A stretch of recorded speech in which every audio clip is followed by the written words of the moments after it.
오늘 설교의 제목은 묵은 땅을 갈고서야 씨를 뿌릴 수 있다, 이런 제목으로 말씀을 나눌 겁니다. 묵은 땅을 갈고서야 씨를 뿌릴 수 있다라는 제목의 말씀입니다. 오늘 우리가 읽은 예레미야서 4장 1절부터 4절을 보면요, 무슨 얘기인지 알 것도 같지만 좀 무슨 얘기인지 약간 고개를 갸우뚱하게 만드는 아주 결정적인 자리가 있습니다. 뭐냐면 예레미야가 이 말씀을 전할 때 유다 그리고 예루살렘은 엉망인 상황이었습니다. 엉망이에요. 정치, 경제뿐만 아니라 사람들의 도덕, 여러 가지 종교, 어느 것 하나 성한 것 없이 엉망인 상황이었고요. 나라는 위기의 상황에 처해 있었던 때가 바로 이때입니다. 이런 상황에서 하나님이 주시는 말씀이 오늘 우리가 읽은 말씀입니다. 이런 어려운 상황에 무슨 말씀을 주셔야 될까 생각해 보시면 너희들 이렇게 하면 너희가 잘 살 거다라는 말씀을 주실 것 같은데요, 그런 말씀이 임해야 될 것 같은데, 오늘 말씀을 잘 읽어보면 너희가 이렇게 하면, 그렇죠? 이렇게 하면 너희들 문제가 해결될 거다를 그냥 살짝 생략하고요, 그 앞으로 나갑니다. 보셔요.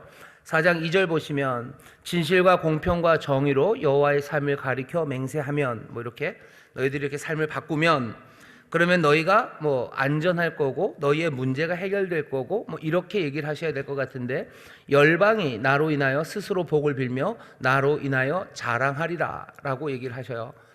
이 얘기는 유다, 예루살렘, 너희들이 잘하면 내가 너희들을 고쳐줄 거고 너희들의 문제가 해결될 것 같다가 아니라 열방의 이야기를 합니다. 한 칸 붕 떠서 지금 말씀을 우리에게 전하십니다.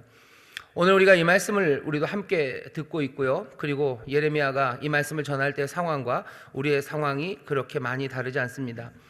예레미야 당시에 예루살렘과 유다가 엉망이었던 것처럼 우리가 지금 지내고 있는 이 시기도 그냥 엉망인 상황을 우리 앞에 놓여져 있는 것을 다 압니다. 참 엉망이죠. 굉장히 혼란스러운 상황에 있습니다.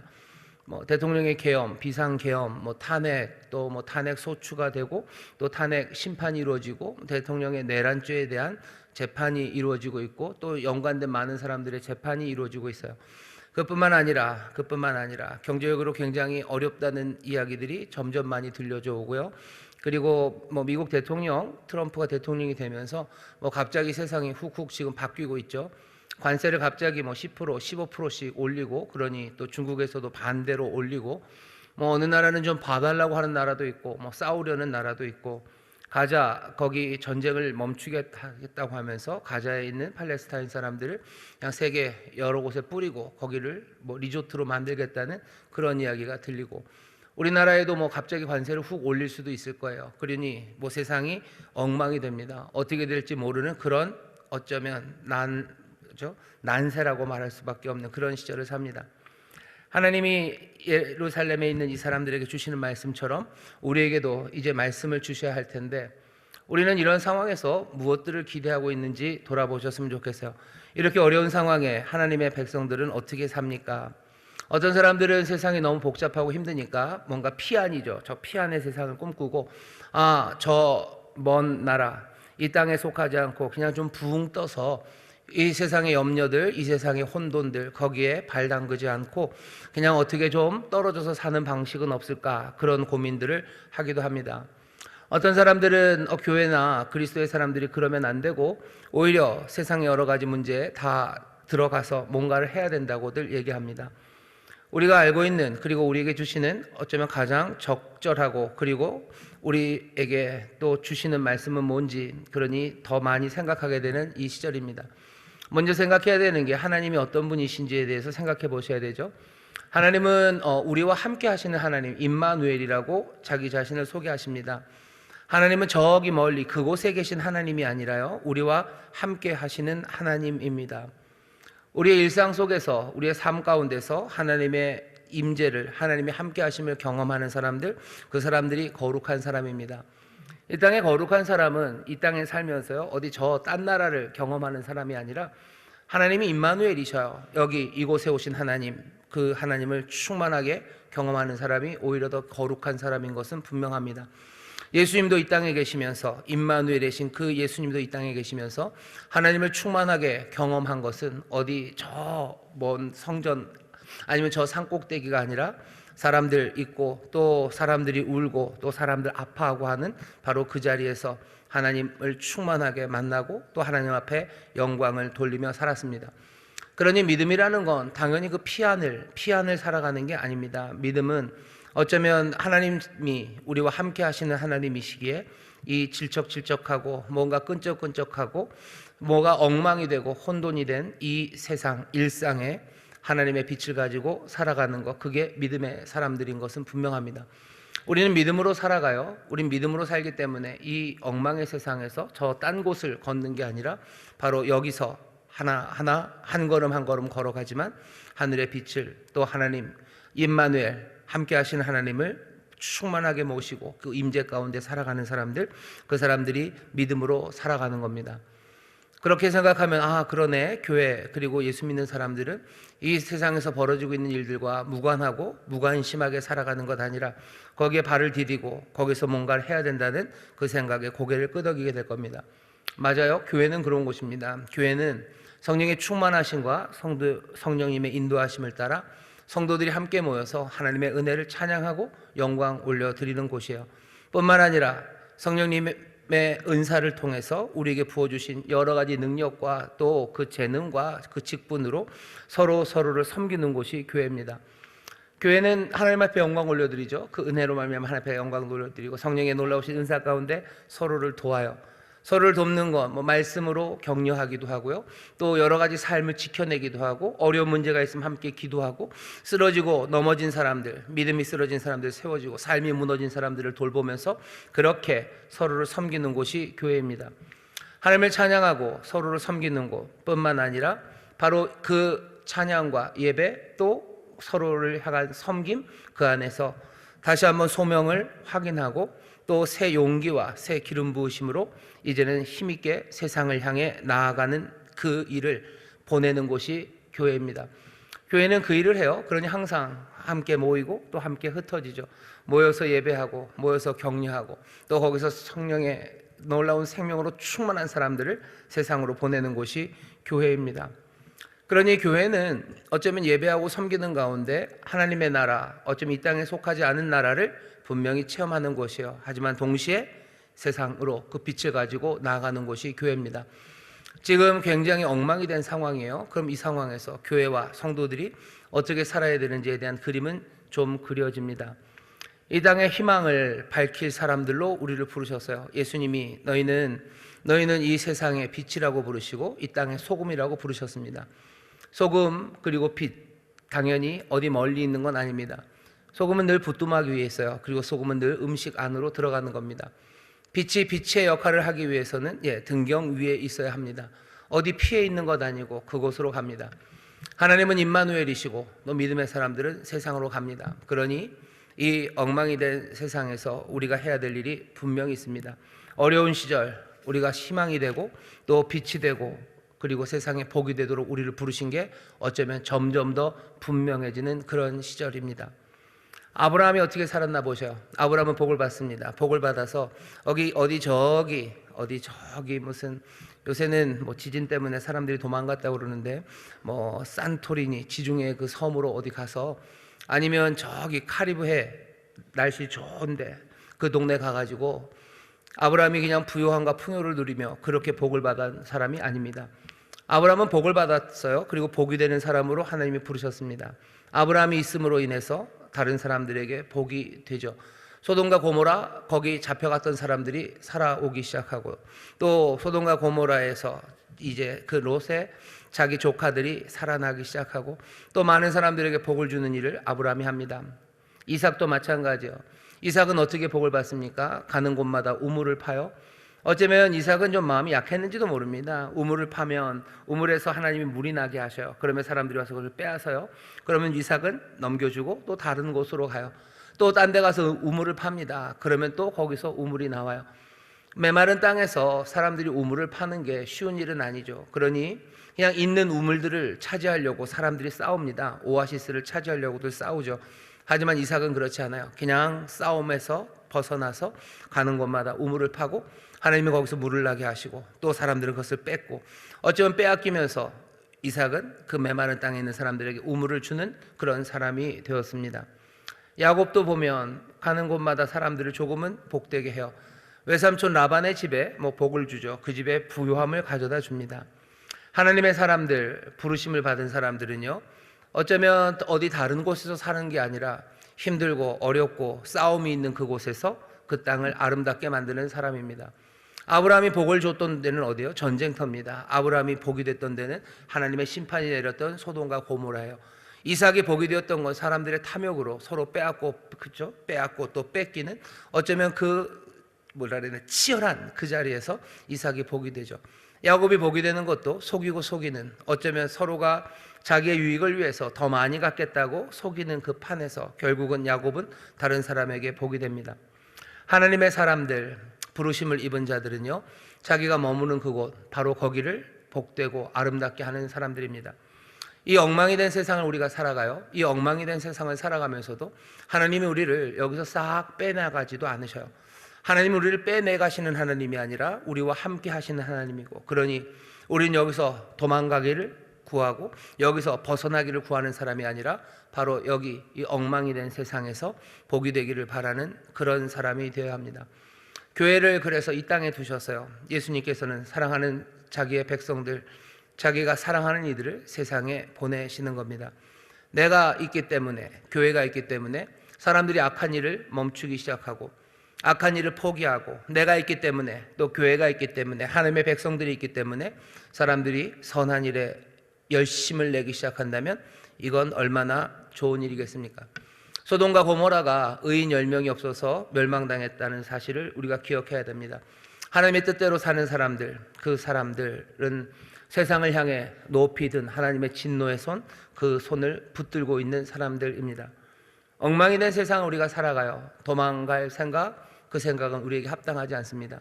이 땅에 살면서 뭔가 다른 것을 다른 느낌으로 살기를 계속해서 구하는 것, 그것도 사실은 그렇게 정확하게 하나님이 우리에게 바라시는 뜻은 아닙니다.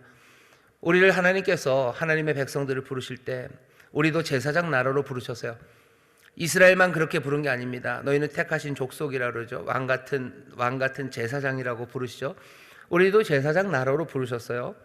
이스라엘이 자기들이 제사장 나라가 된다고 했을 때 그 사람들 얘기를 들어보면요, 어쩌면 굉장히 자기 건방져 보이기도 해요.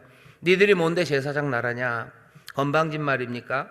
이스라엘이 자기가 제사장 나라라고 했을 때 그건 건방진 말은 아니었을 거고요, 자기들의 소명에 대한 어쩌면 겸손한 고백이었을 겁니다. 처음에는 그랬겠죠. 우리도 다시 한번 확인해야 됩니다. 하나님이 우리를 제사장으로 부르셨어요. 왕 같은 제사장으로 부르셨습니다.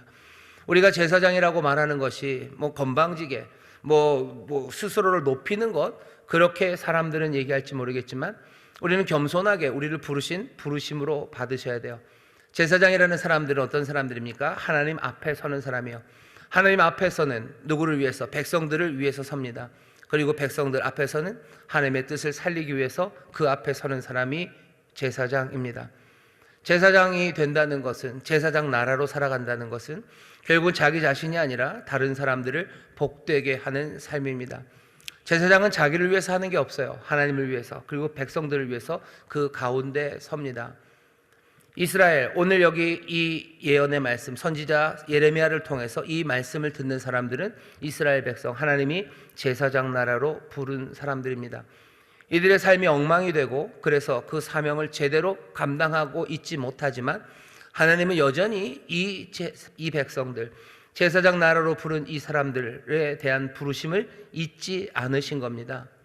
엉망이 되었어요. 하지만 뭐라 그러셔요? 너희가 돌아오면, 2절에 있는 이야기 뭡니까? 열방이 복을 얻게 될 거고, 너희가 제대로 돌아오면 열방이 복을 얻을 거래요. 너희가 제대로 돌아오면 열방이 하나님을 찬송하기 시작할 거랍니다. 하나님은 이스라엘을 향한, 하나님의 백성을 향한, 제사장 나라로 부른 그들을 향한 하나님의 부르심의 목적을 잊으셨나요? 아니요, 잊지 않으셨어요. 사람들은 말갛게, 아주 그냥 까맣게 잊어버렸는지도 몰라요. 그냥 여기서 우리가 살게라도 해주셔요. 이 어려움에서 우리를 벗어나게 해주셔요. 어쩌면 멀리 보았던 눈이 이제 가까이밖에 못 봅니다. 왜냐하면 우리가 죄로 인해서 우리의 눈이 어두워지기도 하고요, 여러 가지 삶의 어려운 환경들이 우리를 짓누를 때 우리가 멀리 보았던 것들을 이젠 더 이상 멀리 못 보죠. 그냥 앞에 있는 이 문제만 해결되기를 그냥 바라는 것, 그것만 해도 급급한 그런 상황에 놓여요. 하지만 하나님은 이 백성을 부른 그 부르심의 뜻을 잊지 않으셔요. 이걸 놓지 않으셔요. 끝까지 이 일을 이루실 것을 기대하시는 하나님이십니다. 우리도 다시 한번 생각하셔야 돼요. 하나님이 우리를 부르실 때 어쩌면 영적인 이스라엘로 부르셨어요. 아브라함의 자손으로 부르셨어요. 재작년인가요? 우리 교회 포효가 복이 되는 복된 교회였습니다. 복이 되는 복된 교회, 하나님의 복을 누리며 복이 되는 사람들. 하나님이 우리를 부르시고 그 부르신 뜻을 여전히 잊지 않으셔요.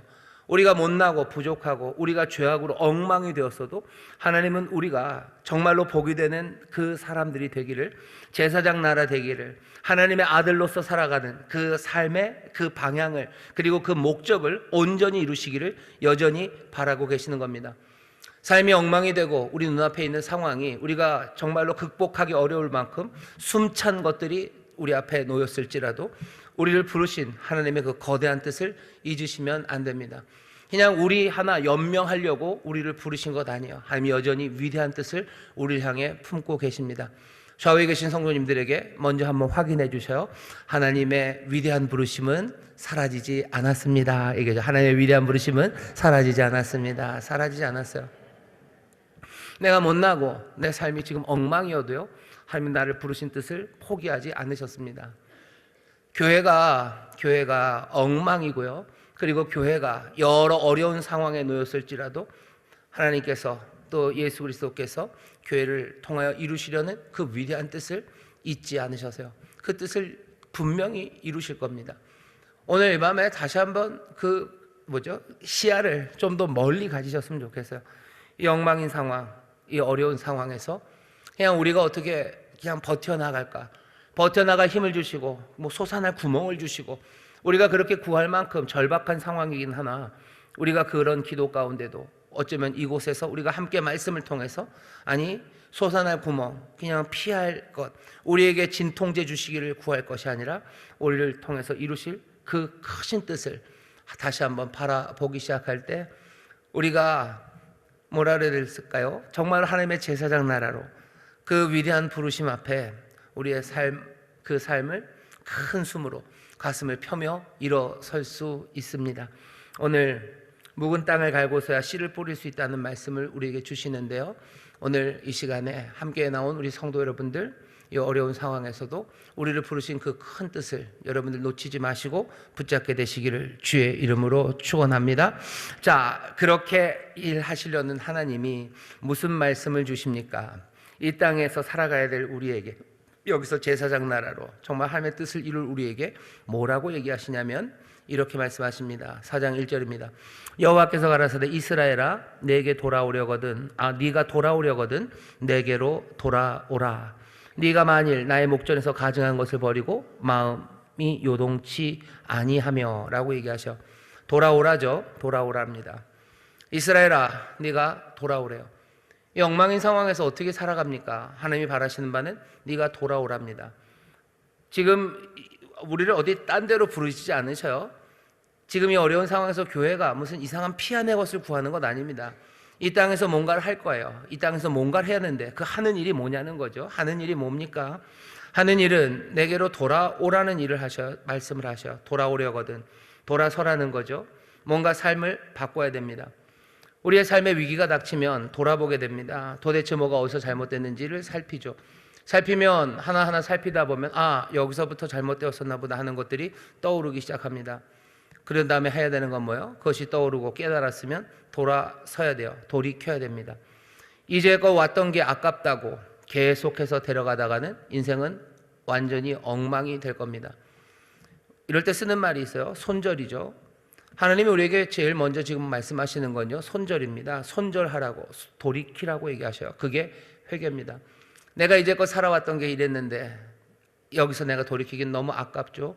그러니 머뭇하다가는, 그래서 머뭇하며 그냥 계속해서 가는 길을 가든지 아니면 휩쓸려서 내려가다가는 하나님께로 돌아갈 그 기회를 놓칠 수밖에 없습니다. 이스라엘아, 뭐라 그러세요? 네가 돌아오려거든 돌아오겠니? 라고 물으셔요. 손절하겠다는 생각입니다. 우리가 이 땅에서 하는 일들에 대한 이야기예요. 어디 저 먼 피안으로 가는 게 아니라요, 우리가 지금 하고 있는 여러 가지 일들 가운데 손절할 것들 생각하라는 겁니다. 그게 우리에게 지금 주시는 말씀입니까? 예, 그게 우리에게 주시는 말씀입니다. 오늘 이 밤에 우리에게 성령께서 감동하시고 또 깨닫게 하셔서 우리에게 손절하게 하실 것들을 생각하게 하실 거예요. 아무거나 그냥 다 잘라내는 건 아닙니다. 돌아보는 거죠. 돌아보며 왜 이게 잘못됐는지, 어디서 잘못됐는지 곰곰이 따져보는 거죠. 그리고는 깨닫게 하시는 것, 거기서 손절하는 겁니다. 우리는 그것들이 생각이 안 날 거예요. 지레 얘기하지 마셔요. 성령께서 우리와 함께 하십니다. 깨닫게 하시고 성령님이 우리를 인도해 주심을 우리는 믿어요. 우리를 인도하시는 이가 우리의 마음과 생각을 새롭게 하시며 또 오늘 이 거룩한 자리에 임마누엘 되신 주님이 함께 하셔서 우리에게 깨닫게 하시는 하나하나 잘못된 그것, 거기에서 손절하는 그 일이 하나님이 지금 바라시는 일입니다. 이 세상을, 이 대한민국을, 이 어려운 상황에서 도대체 우리는 뭘 해야 됩니까? 원하시는 바는 손절입니다.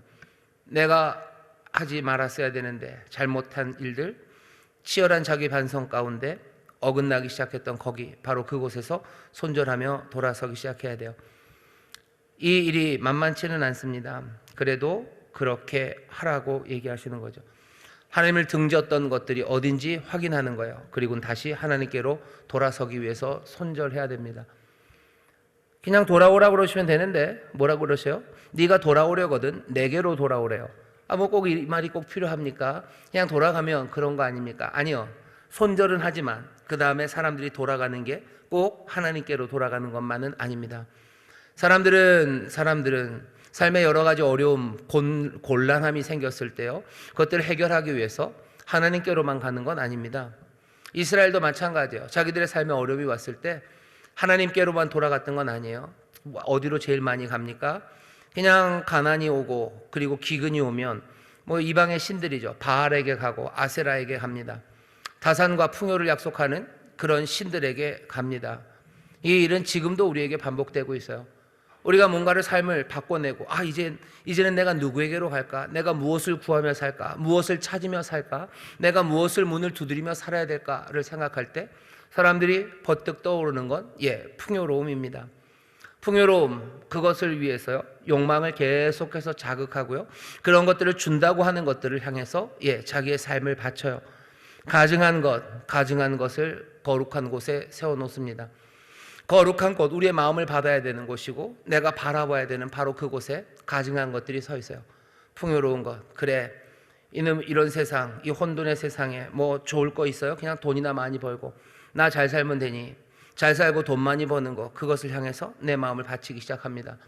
그게 사람들이 살아가는 방식 중에 하나예요. 하지만 하나님은 얘기하시죠. 네가 돌이키려거든 내게로 돌아서라고 얘기하셔. 사람들이 돌이키면 이전까지는 내가 그렇게 살았지만 이제는 그냥 돈을 위해서 살아야 되겠다라는 그 결심들, 그러지 말아라는 거죠. 많이 갖는다고 해서, 풍요롭다고 해서 더 부요하고 풍성한 삶을 살아가는 건 아닙니다. 많은 사람들이 살림살이가 더 나아진 건 분명해요. 하지만 마음은 늘 더 쫓기고 여유가 없습니다. 사람들은 많은 대화를 나누기 위해서 멈춰 서야 될 것 같지만 그렇지 않습니다. 데이터는 굉장히 많아요. 데이터는 굉장히 많고 데이터는 굉장히 빠르게 움직입니다. 하지만 정작 필요한 데이터들은 없어요. 그리고 정작 필요한 데이터는 항상 늦게 얻게 됩니다. 내 자녀가 무엇 때문에 슬퍼하는지 그 데이터는 없어요. 정말로 필요한 그 데이터는 없어요. 그리고 그 데이터는 늘 늦게 오죠.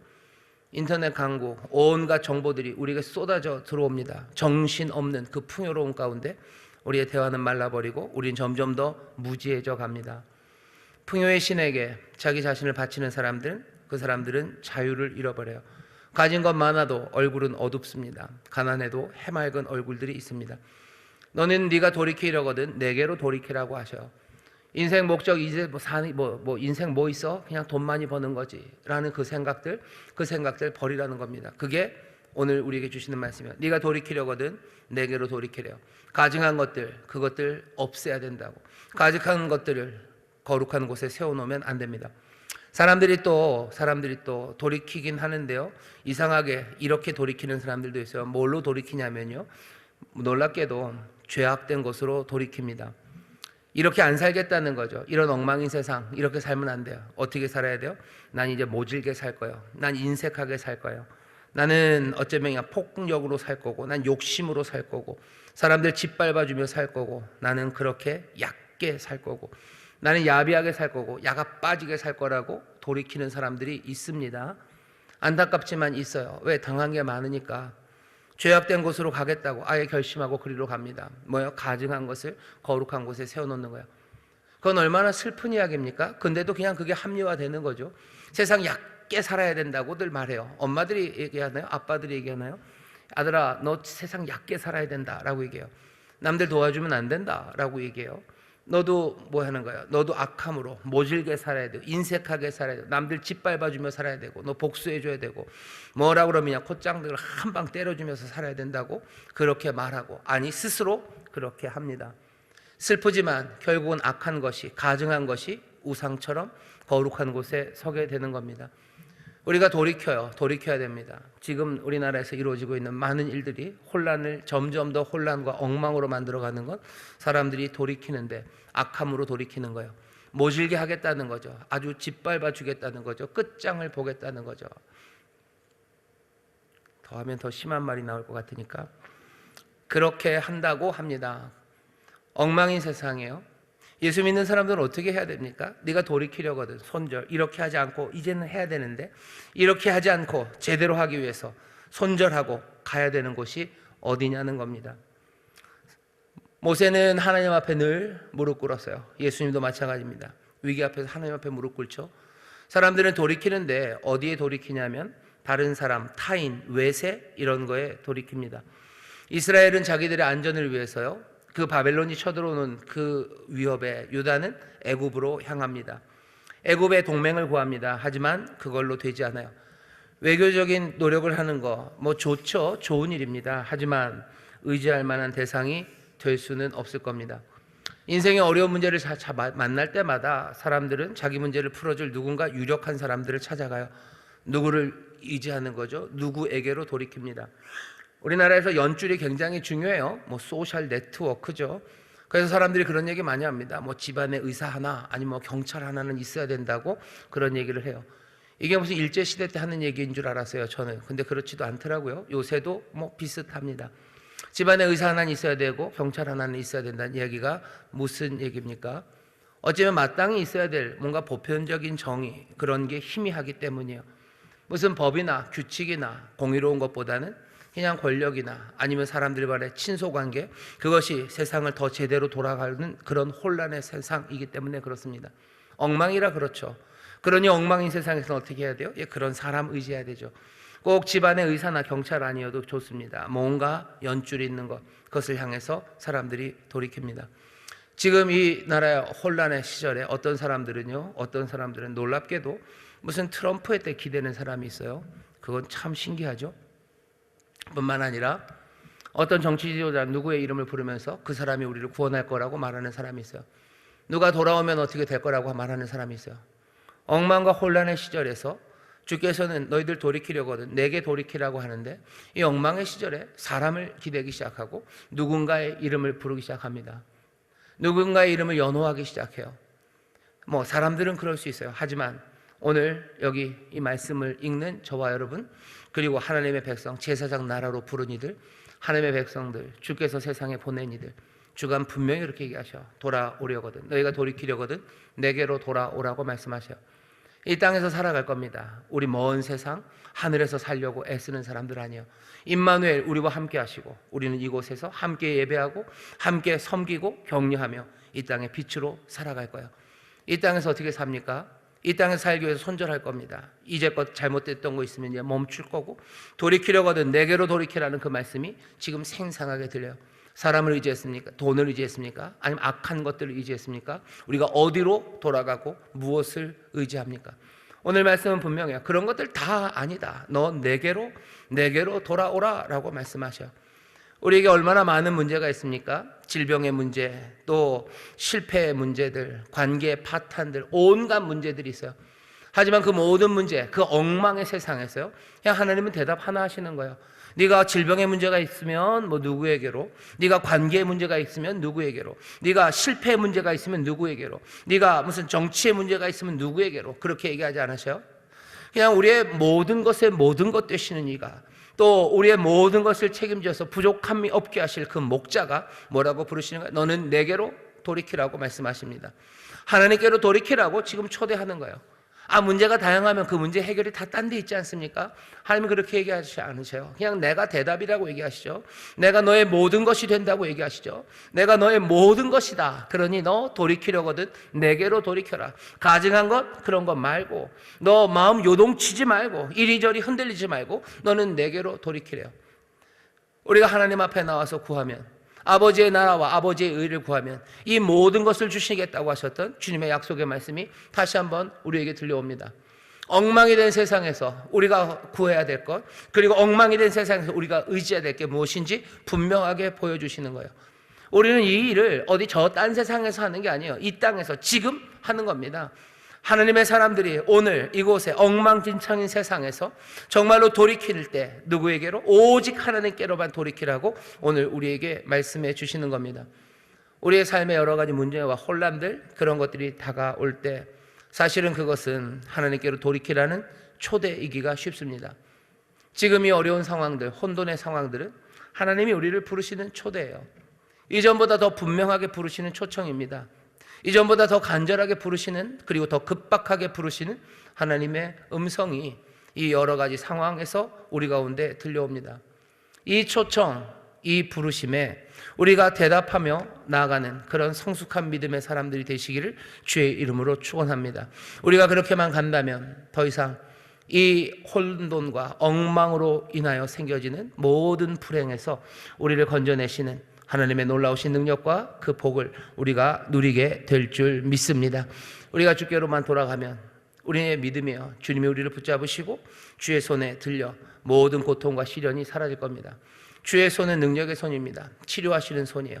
흉악한 결박을 끌어내시는 손이요, 주저앉아 있는 자들을 일으키시는 손이요, 모든 망가진 것들을 고치시는 손이셔요. 그 능력과 은혜, 그리고 놀라운 자비의 손, 그 손으로 돌아가는 우리 모두가 되어야 할 줄 믿습니다. 돌아오라고 하시죠. 돌이키려거든 내게 돌아오래요. 그 다음에 뭐라고 하십니까? 시련과 고통 속에서라도 2절입니다. 진실과 공평과 정의로 여호와의 삶을 가리켜 맹세하면. 정의, 공평, 진실, 그것들을 놓지 말랍니다. 그러면 어떻게 된대요? 아까 말씀드렸죠. 그냥 너희의 삶을 하나님이 고치신다가 아니에요. 그냥 열방이 너희를 부르신 것처럼 그 모든 세상 사람들이 하나님을 찬양하기 시작할 거고, 또 하나님께서 그 세상 모두에게 복을 주시기 시작하실 거래요. 우리를 부르신 부르심이 그렇게 이루어질 겁니다. 언제? 우리가 진실과 공평, 정의를 놓지 않을 때 그렇습니다. 이 땅에서 그럼 뭐 하면 됩니까? 주께로 돌아가서 진실로 행하시는 거예요. 공평을 행하시는 거예요. 그리고 공의를, 정의를 행하는 겁니다. 의롭게 사는 거예요. 참되게 살아갑니다. 참되게 말하는 겁니다. 그리고 하나님의 그 공평하심대로 우리가 살아가기 시작하는 겁니다. 그게 오늘 우리에게 주시는 말씀이에요. 여기는 누구의 편이 되라는 얘기도 없어요. 어떤 이념을 붙잡아야, 아니면 누구의 편이 되어야, 아니면 뭐 부요함을 구해야, 아니면 너희가 독하게 마음을 먹어야, 그런 얘기 없습니다. 진실과 공평, 정의를 너희가 놓지 않을 때, 그때 세상은 하나님을 찬양하게 되고, 그때 하나님은 세상을 복 주신대요. 우리는 이 위기의 상황을 어떻게 모면하고, 이 위기의 상황에서 뭔가 회복되는, 어쩌면 그것만으로도 하나님의 은혜고 복이겠으나, 오늘 우리에게 주시는 말씀은 그것 넘어섭니다. 우리가 진실과 공평, 그리고 정의로 행하고 그것들을 놓지 않고 여전히 이 힘들고 어려운 시련과 고통 속에서도 그 일을 감당할 때 하나님을 향한 찬송이 이 땅에 가득해지고, 이 땅은 하나님의 복을 누리게 될 겁니다. 대한민국이 하나님의 복을 누리기 시작하고, 이 대한민국이 하나님의 찬송, 하나님을 찬송하고 영광 올려드리는 그 일, 우리를 통해서 이루시려는, 또 우리를 부르신 그 부르심의 목적이 무엇으로 이루어집니까? 우리가 이 어려움에도 진실과 공평, 정의를 놓치지 않을 때입니다. 그러면 세상은 우리를 보게 될 거예요. 그리고 하나님 앞에 영광 올려드리기 시작하고, 하나님의 선하심, 그 선하심을 알고 그 앞에 무릎 꿇어 하나님의 복을 누리기 시작할 겁니다. 하지만 이 진실과 공평, 정의로 살아간다는 건 늘 쉬운 일이 아닙니다. 좁은 문으로 들어가야 되는 일이겠죠. 나 자신을 극복하는 아주 절실한 노력이 필요합니다.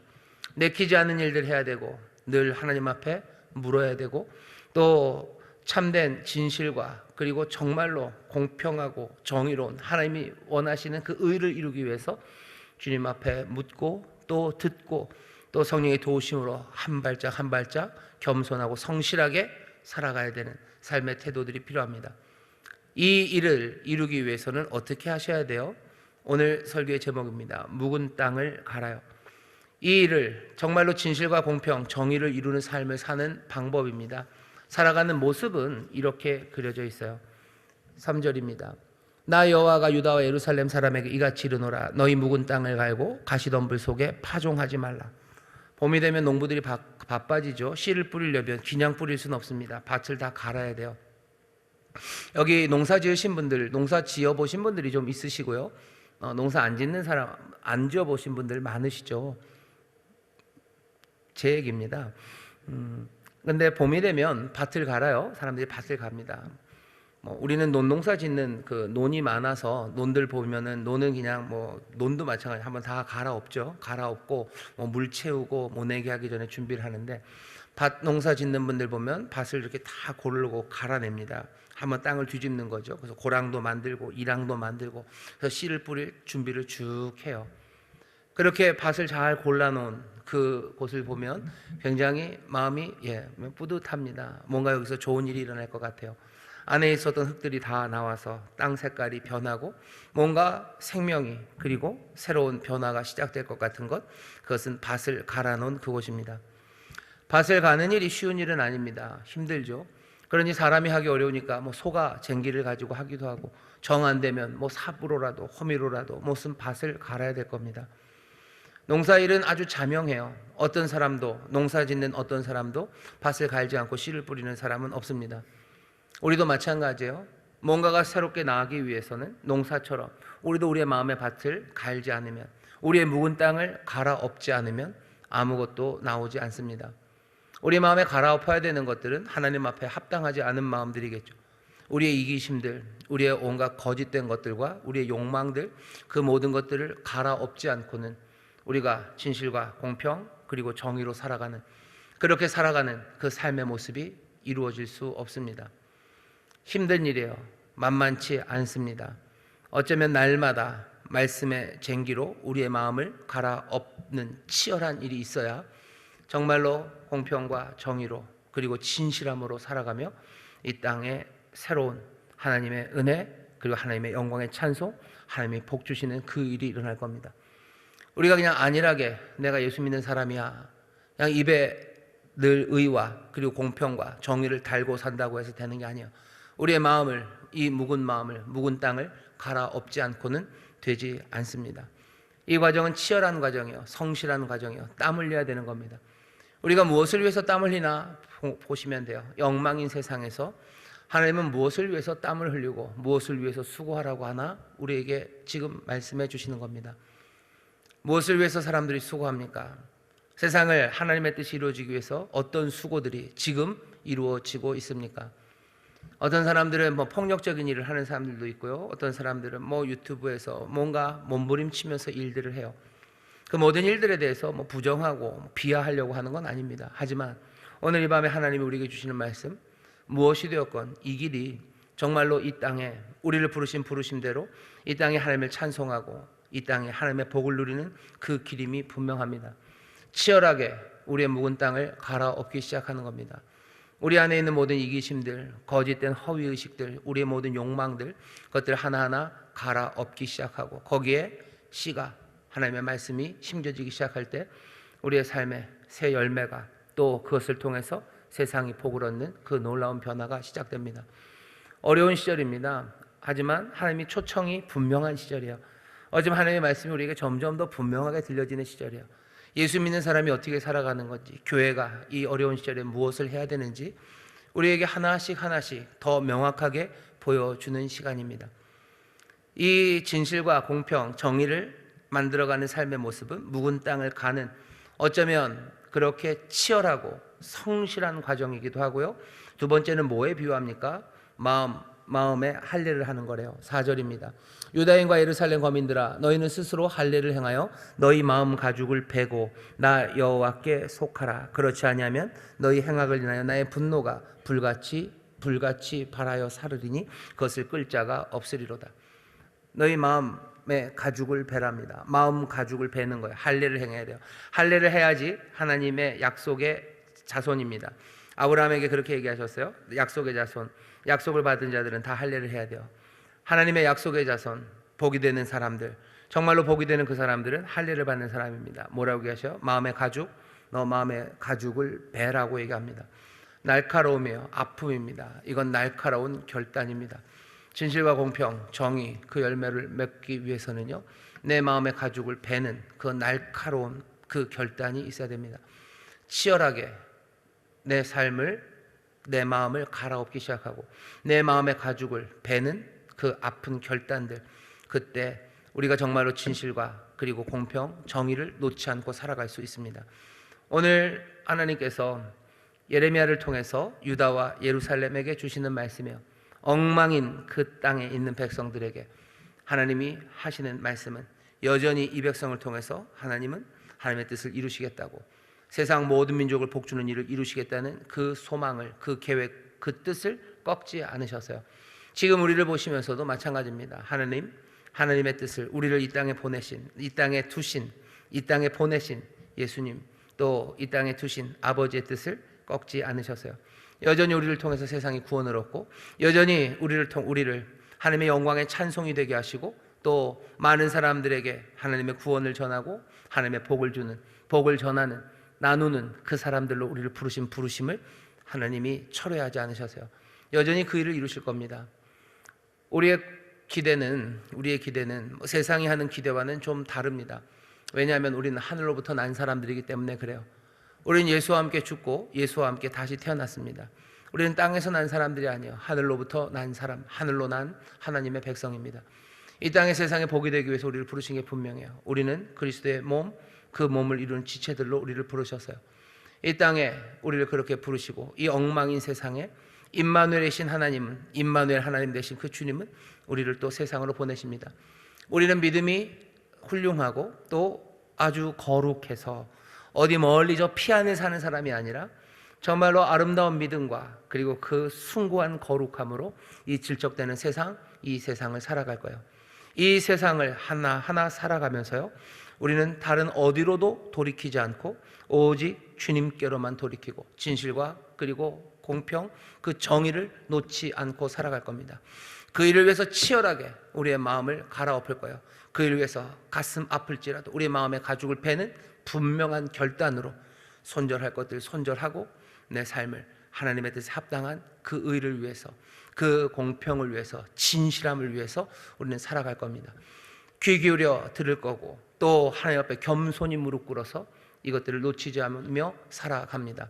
그렇게 살아갈 때 하나님이 약속하신 것처럼 정말로 열방이, 또 우리를 통해서 이 민족이, 이 나라가 하나님을 찬송하고 또 하나님의 복을 누리는 그 귀한 역사가 이루어질 줄 믿습니다.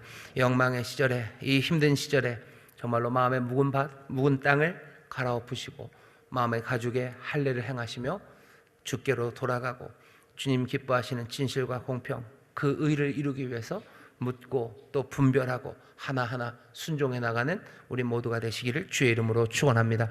기도하겠습니다. 하나님 감사합니다. 어려운 시절을 살아갑니다. 주님, 우리를 부르는 초청들, 부름들이 참 많으나 우리를 정말로 부르시는 주의 부르심, 정말로 우리를 부르셔서 이루시려는 아버지 하나님의 뜻을 놓치지 않는 자들 되게 하여 주시사, 아버지 안에 세상이 부른다고, 누가 부른다고 나가는 이들 아니라 오히려 우리를 부르신 부르심을, 우리를 부르시는 그 초청을 아버지 점점 더 분명하게 듣는 하나님의 백성들 되게 하여 주시옵소서. 주여, 우리의 묵은 마음을, 이 묵은 땅을 갈아엎기를 원하며 우리의 마음의 가죽을 베기를 원합니다. 성령님, 우리를 도와주옵시사. 주여, 이 치열한 일에, 또 이 성실한 일에, 주여, 이 분명한 결단에 보혜사 성령님 함께하여 주옵소서. 감사드리며 예수님 이름으로 기도하옵나이다. 아멘.